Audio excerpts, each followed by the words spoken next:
আসসালামু আলাইকুম প্রিয় দর্শক, অন্য মঞ্চের আলোচনায় আপনাদের সকলকে আমন্ত্রণ জানাচ্ছি। নমস্কার, আমি তরুণ ঘোষ।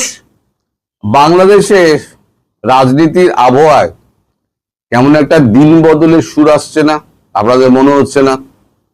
এত যে ভারত বিরোধিতা, ভারত দখল, ভারতের বিরুদ্ধে হুমকি, সশস্ত্র আক্রমণ, কলকাতা দখলের একেবারে হুঙ্কার টুঙ্কার দিয়ে মিছিল, এই যে ছেলে চ্যাংড়াগুলো যারা ভারতের বিরুদ্ধে নানান রকমের হুঙ্কার টুঙ্কার দিতেন, আধিপত্য মানব না, স্বৈরাচার বিরুদ্ধে, স্বৈরাচারী ভারতকে মানব না, ভারতের পণ্য বর্জন করব, সব এখন কেমন নিয়ে গেছে।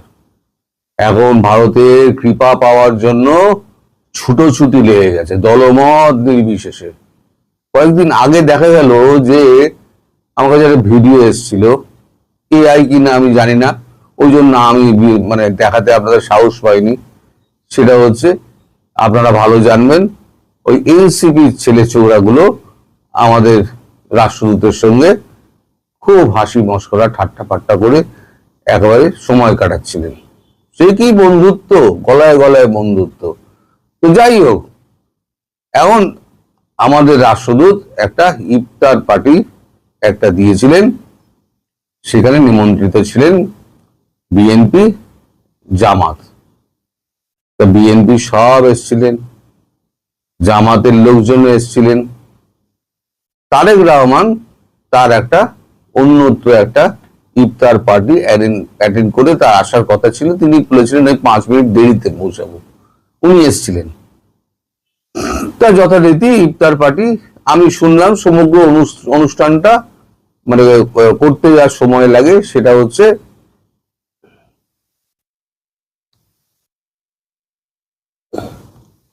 সমগ্র অনুষ্ঠানটা সময় লাগে প্রায় 45 মিনিট মতো, মানে টোটাল যে অনুষ্ঠানটা। এখন সেই 45 মিনিট অনুষ্ঠানের শেষে আমাদের তারেক রহমান তিনি আমাদের রাষ্ট্রদূতকে বললেন, আপনার সঙ্গে আমার কিছু কথা আছে, গোপন কথা। তারপরে তাকে ডেকে নিয়ে যান একেবারে ঘরের কোণার দিকে একটা, আপনারা যাকে চিপা বলেন, সেখানে মিনিট সাথে তাদের মধ্যে কথা হয় এবং হ্যান্ডশেক হয় খুব হৃদ্যতার সঙ্গে। দুজনের দুহাত চেপে মানে হ্যান্ডশেক করলে আর একটা হাত যেমন তারপরে আবার যেমন হাতের ওপরে হাত দিয়ে চেপে ধরা হয়, সেরকম ভাবে জোরালো হ্যান্ডশেক করলেন। তার মানে একটা কিছু ভারতের সঙ্গে, ভারত যা চাইছে তার সঙ্গে হয়তো তারেক রহমান সহমত হয়েছেন, তার জন্যই হয়তো আমাদের রাষ্ট্রদূত তাকে মানে হ্যান্ডশেক করে তাকে ধন্যবাদ জানাচ্ছিলেন। এই যখন চলছে সেই সময়তে জামাতের নেতারা একটু উসখুস করছিলেন যে তারাও একটুখানি গিয়ে নিভৃতে কথা বলবেন, কিন্তু রাষ্ট্রদূত বলেন আমার একটা কাজ রয়েছে, আমি আর কারোর সঙ্গে আলাদা করে সময় দিতে পারবো না, আমার কিছু অ্যাপয়েন্টমেন্ট আছে, আমার সেখানে যেতে হবে, ফলে পরবর্তী মিটিং যেদিনকে হবে সেদিনকে আপনাদের সঙ্গে নিশ্চয়ই কথা হবে বলে উনি কেটে যান। এইখানে কিন্তু এনসিপি কে ডাকা হয়নি। এনসিপি 2-4 জন ফোন করে আমাদের রাষ্ট্রদূতকে মানে অনুগ্রহ চেয়েছিলেন যে আমরাও আসতে চাই। রাষ্ট্রদূত পরিষ্কার বলে দিয়েছেন যে এটা আমরা বিএনপি এবং জামাত দুটো বড় দলের সঙ্গে বৈঠক করছি, এখানে আপনাদের পরে ডাকা হবে, এইখানে এখনই আপনাদের ডাকার কোনো প্রসঙ্গ আসছে না। আমরা এনাদের সঙ্গে আমি আগে কথা বলে নিই, এনাদের মতামত জেনে নিয়ে তারপর সিদ্ধান্ত নেব আপনাদের সঙ্গে কথা বলা যায় কিনা। আসলে এরা তো হয়ে গেছে ছাগলের 3য় সন্তানের মতো, ওই দুটো ছাগল দুধ খাচ্ছে আর 3 নম্বর ছাগলটা লাফাচ্ছে, ওদের খাওয়া শেষ হয়ে গেলে আমি খাবো, ওদের খাওয়া শেষ হয়ে গেলে আমি খাবো। এটা হচ্ছে ছাগলের 3য় সন্তান। আমি বলেছিলাম এই সব 3য় সন্তান এরা মরবে, এদের অবস্থা খুব খারাপ হবে। তো যাই হোক, আজকে বিকেল 4টের সময় একটা বৈঠক হওয়ার কথা লন্ডনে। ডক্টর জয়শঙ্কর, খলিলুর রহমান এবং হুমায়ুন সঙ্গে যে লেজুর গিয়েছেন হুমায়ুন ওই বৈঠকে থাকবেন কি থাকবেন না সে খবর আমি জানি না। কারণ জয়শঙ্কর যে অ্যালাউ করবেন কি করবেন না, কারণ উনি পররাষ্ট্রমন্ত্রী, তো পররাষ্ট্রমন্ত্রী কথা বলবেন, কোন ডেপুটি কারোর সঙ্গে উনি কথা বলবেন না। আর থার্ড পার্টি কাউকে উনি হয়তো অ্যালাউ নাও করতে পারেন এই গোপন বৈঠকে। তো এই বৈঠকের খবর তো আর তাড়াতাড়ি আমরা পাবো না। এই বৈঠকের খবর হয়তো আমরা একদিন দুদিনের বাদে পাবো, যে বৈঠকে কি কি আলোচনা হয়েছে না হয়েছে। তবে এটা যে ভারত এবং বাংলাদেশ কেন্দ্রিক এবং আওয়ামী লীগ তার মধ্যে একটা বড় ফ্যাক্টর, এটা নিঃসন্দেহে বলা যায়। এবং 1 নম্বর 2 নম্বর পয়েন্টটিকে আমি বারবার বলে যাচ্ছি আপনাদের, 1 নম্বর আর 2 নম্বর পয়েন্ট যেটা আছে সেটা হচ্ছে শেখ হাসিনার বিরুদ্ধে সমস্ত মামলাকে তুলে নেওয়া আইসিডি ট্রাইব্যুনাল থেকে, আর দ্বিতীয় হচ্ছে তাকে রাজনৈতিক কর্মকাণ্ডের পরিবেশ সৃষ্টি করা, অনুকূল পরিবেশ সৃষ্টি করে রাখা, যাতে ভারত খুব তাড়াতাড়ি, ভারত চেষ্টা করছে মার্চ এপ্রিলের মধ্যে তাকে ঢোকানোর। এটা কিন্তু আমার কথা নয়, এটা আপনারা ধরে নেবেন না যে আমি বলছি, এটা আমার কথা নয়, এটা কূটনৈতিক মহলে শোনা যাচ্ছে যে এরকম একটা ভারতের প্ল্যান রয়েছে মার্চ এপ্রিলের মধ্যে। মার্চে হয়তো হবে না, এপ্রিলে যদি মার্চে যদি পার্লামেন্ট না বসে, এপ্রিলে যদি বসে, এপ্রিলে পার্লামেন্টের পরে হয়তো একটা সিদ্ধান্ত হবে, তখন তুলতে মামলা টামলা তুলতে সময় লাগবে। সেরকম কিছু হলে হয়তো তারপরে শেখ হাসিনাকে বাংলাদেশে ফেরত পাঠিয়ে দেওয়া হবে, তাকে সম্পূর্ণ সুরক্ষা দিয়ে, এবং সুরক্ষার গ্যারান্টি তারেক রহমানকেও দিতে হবে। তারেক রহমান এখন সেই গ্যারান্টি খাতায় কলমে উনি মেনে নিয়েছেন, উনি কিন্তু দস্তাবেজে সই করেছেন। এখন দস্তাবেজে সই করার পর এখন উনি পিছিয়ে তো আসতে পারবেন না। আর এখন যা পৃথিবীর যা অবস্থা ঠিক এই মুহূর্তে, তাতে ভারতের মুখাপেক্ষী হওয়া ছাড়া বাংলাদেশে আর কোনো পথ নেই। সবাইকে ভারতমুখী হতে হবে। আমি বলেছি না, এখানে ক্ষমতায় বিএনপি আসুক, জামাত আসুক, আওয়ামী লীগ আসুক, জাতীয় পার্টি আসুক, 14, 15, 16 দল, 32 দল, যেই আসুক না কেন ক্ষমতায়, যারা ক্ষমতা দখল করবে, যতই ভারত বিদ্রোহী কথাবার্তা বলুক না কেন, তাদের কিন্তু ওই ভারতের কাছেই আসতে হবে। এখন মধ্যখানে গোল বেঁধেছে যেটা, সেটা হচ্ছে এই ট্রাম্পের সঙ্গে এখন ইউনূসের চুক্তি। এখন সেখানে যদি ভারত নাক গলায়, ভারত পরিষ্কার একেবারে বলে দেবে একটা অবৈধ সরকার, সেই সরকারের একটা অবৈধ লোক যিনি জোর করে ক্ষমতায় বসেছিলেন, এবং সেটা সিআইএ বসানো লোক, তাকে দিয়ে জোর করিয়ে করে নেওয়া কোনো চুক্তি কখনো ভ্যালিড হতে পারে না। ইন্টারন্যাশনাল কোর্ট অফ জাস্টিসে যদি ভারত চলে যায়, এই চুক্তি কিন্তু নিমেষে খারিজ হয়ে যাবে। সেটা কিন্তু বাংলাদেশ গিয়ে করতে পারবে না, সেটা ভারত তৃতীয় পক্ষকে করতে হবে। কারণ ভারতের সঙ্গেই বরাবর বাংলাদেশের সম্পর্কটা রাজনৈতিক, কূটনৈতিক সম্পর্ক এবং ব্যবসায়িক সম্পর্ক রয়ে গেছে। সেক্ষেত্রে ভারতবর্ষ বলবে কি, আমার ব্যবসায় ক্ষতি হচ্ছে, এরকম একটা চুক্তি করিয়ে নেওয়া হয়েছে চাপ দিয়ে। সেটা যদি হয়, ইন্টারন্যাশনাল কোর্ট অফ জাস্টিস কিন্তু বাংলাদেশের পক্ষেই রায় দেবে এবং এই চুক্তি বাতিল হয়ে যাবে। যেহেতু প্রথম ট্যারিফ চুক্তিটা সুপ্রিম কোর্টে খারিজ হয়ে গিয়েছে, ফলে ইন্টারন্যাশনাল কোর্ট অফ জাস্টিস তারা কিন্তু ওই সুপ্রিম কোর্টের যে রায় আছে, সেই রায়টাকে শিরোধার্য করে এই চুক্তিটা বাতিল করবে। তাহলে পরে কি হলো, অঙ্কটা দাঁড়ালো এটা, যে যদি ভারতবর্ষের সাহায্য পেতে হয়, তাহলে ভারতবর্ষের অনুগ্রহ পেতে হয়, তাহলে পরে ভারতবর্ষের দোরগোড়া এসে ওই পাপোশে পা মুছে ঢুকতে হবে। যত ভারত বিদ্বেষী যত সমস্ত ছিল না, ওই সমস্ত ছেড়ে দিয়ে খোলস চেঞ্জ করে ঢুকতে হবে, এবং আওয়ামী লীগকে পুরোপুরি রাজনৈতিক কর্মকাণ্ডের পরিবেশ গড়ে দিতে হবে। ভারত যেটা চেয়েছে, একটা গোলাগুলি না চালিয়ে, এটা হচ্ছে কূটনীতির জয় বলতে পারেন, একটা গোলাগুলি একটাও না চালিয়ে একেবারে একটা সরকারকে, যে সরকারটাকে ইউএস বসিয়েছিল, সেই সরকারটাকে ভারত উপরে ফেলে দিয়েছে। তারেক রহমানের সঙ্গে গোপন ডিল হয়েছিল এবং কূটনৈতিক সূত্রে জানা যায়, মানে শোনা যায়, এটা আমি দাবি করছি না, আমি জানি কূটনৈতিক সূত্রে এটা শোনা যায় যে এই খলিলুর রহমানকে নিয়ে এত যে জল ঘোলা হচ্ছে, খলিলুর রহমান কি করে বিএনপিতে পররাষ্ট্রমন্ত্রী হলেন।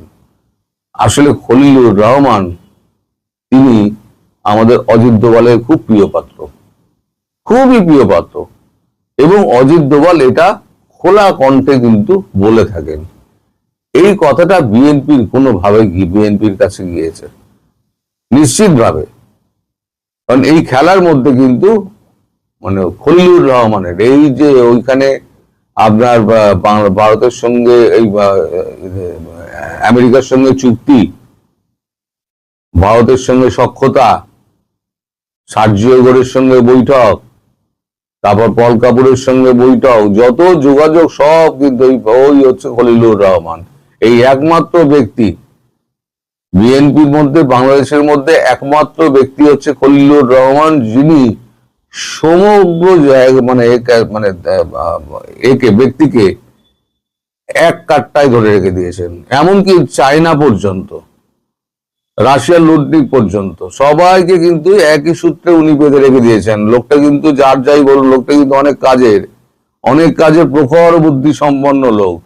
ফলে এই লোককে যদি আপনারা পররাষ্ট্র মন্ত্রী করে রেখে দিয়েছেন, এই লোকটা কিন্তু কাজের লোক। আপনারা যতই নিন্দুকেরা নিন্দা করুন না কেন, উনি কিন্তু বাংলাদেশের জন্য কাজ করবেন। এবার 7ই মার্চ একটা ভিন্ন ধরনের হলো। 2025-এর 7ই মার্চ আমরা দেখেছি চারদিকে শুনশান। এবারে কিন্তু মাইক টাইক দু চারটে বেজেছে, তারপরে 3-4টে অ্যারেস্ট হয়েছে, আবার রাত্রিবেলা তাদেরকে জামিন দেওয়া হয়ে গেছে। সেটা হচ্ছে লোক দেখানো। এখন যেটুকু হচ্ছে না, আপনারা দেখছেন যে এখানে ধরা হচ্ছে, ওখানে ধরা হচ্ছে, সেটা হচ্ছে একটা ব্যালেন্সের খেলা।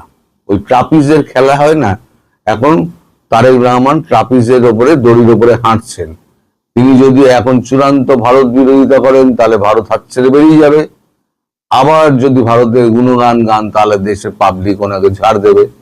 তাহলে কি করতে হবে, ওনাকে একটা ব্যালেন্স করে চলতে হবে, যে দেশের লোককে দেখাতে হবে যে আমি আওয়ামী লীগের বিরুদ্ধে কাজ করছি এবং দেশের স্বার্থ, ভারত বিরোধী কাজকর্ম করছি, যতক্ষণ না পর্যন্ত বাংলাদেশের এই জনগণ বুঝতে পারবে, যে আদৌ বুঝতে পারবে কিনা সে ব্যাপারে আমার সন্দেহ আছে, আদৌ বুঝতে পারবে কিনা।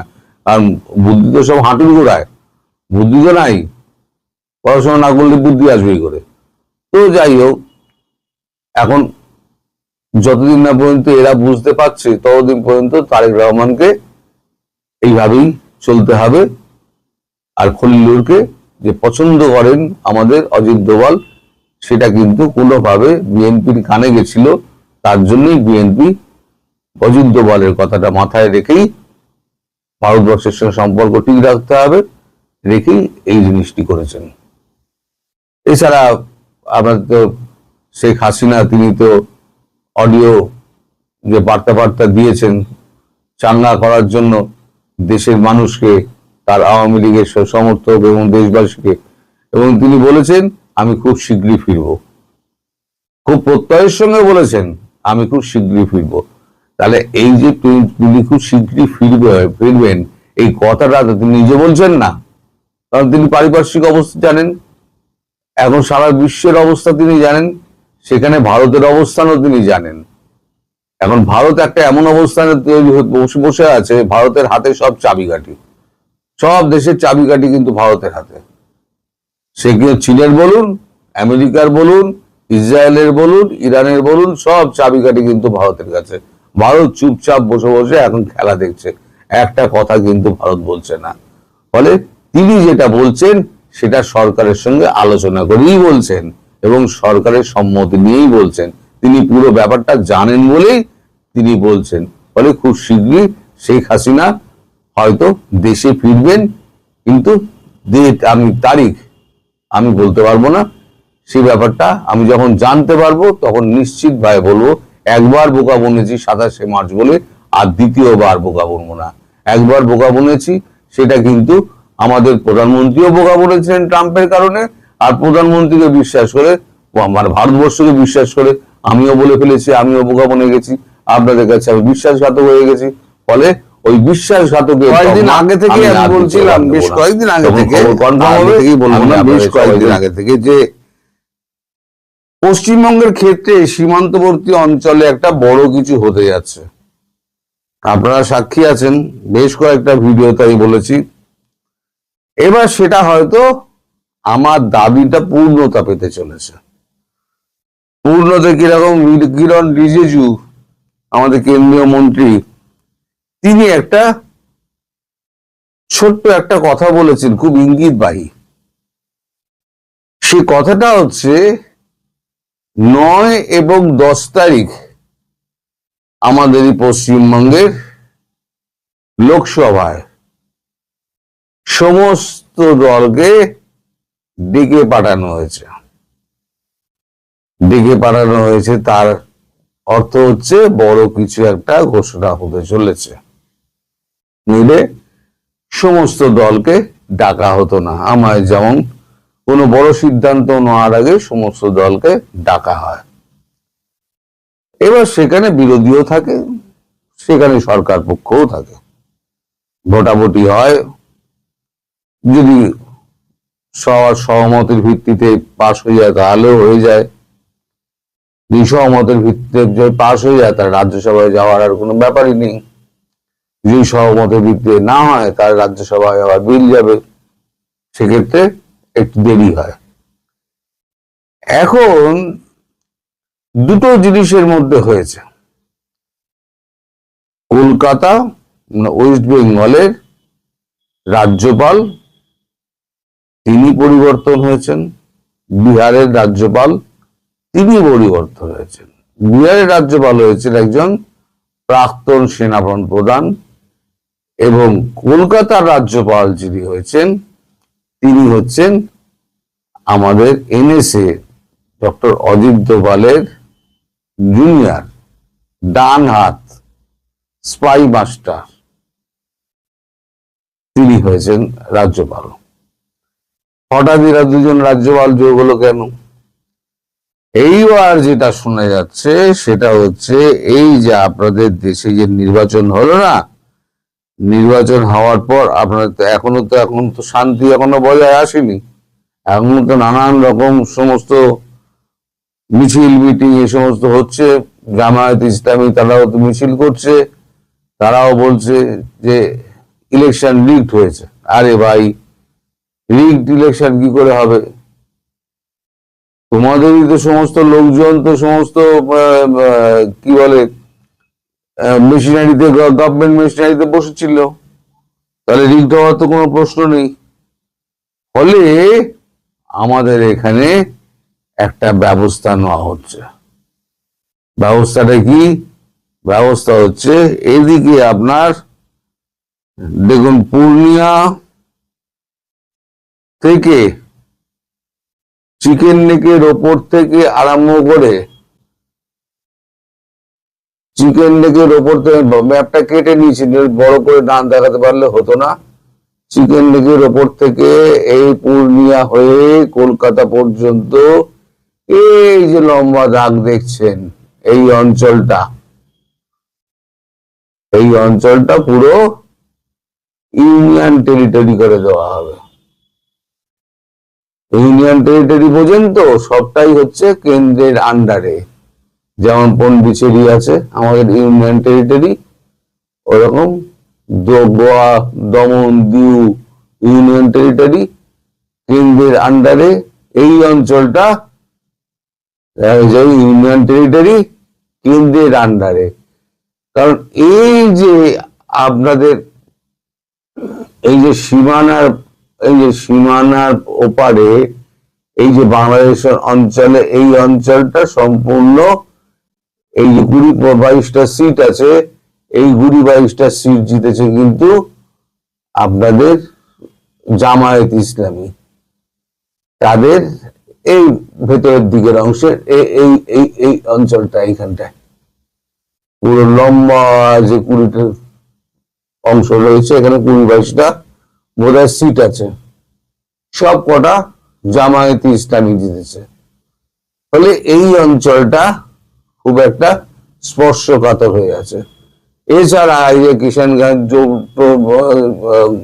পর্যন্ত উত্তর দিনাজপুর, এইগুলো তো মুর্শিদাবাদ এই অঞ্চল তো রয়েছেই, মুসলিম অধ্যুষিত রয়েছেই। পুরো ডেমোগ্রাফি চেঞ্জ করার যে পরিবর্তন করার যে প্রচেষ্টা যেটা করা হয়েছিল, সেই প্রচেষ্টায় কুঠারহাত করার জন্য এখন করা হচ্ছে কি, এটাকে ইউনিয়ন টেরিটরি করে দেওয়া হচ্ছে। সরাসরি দিল্লির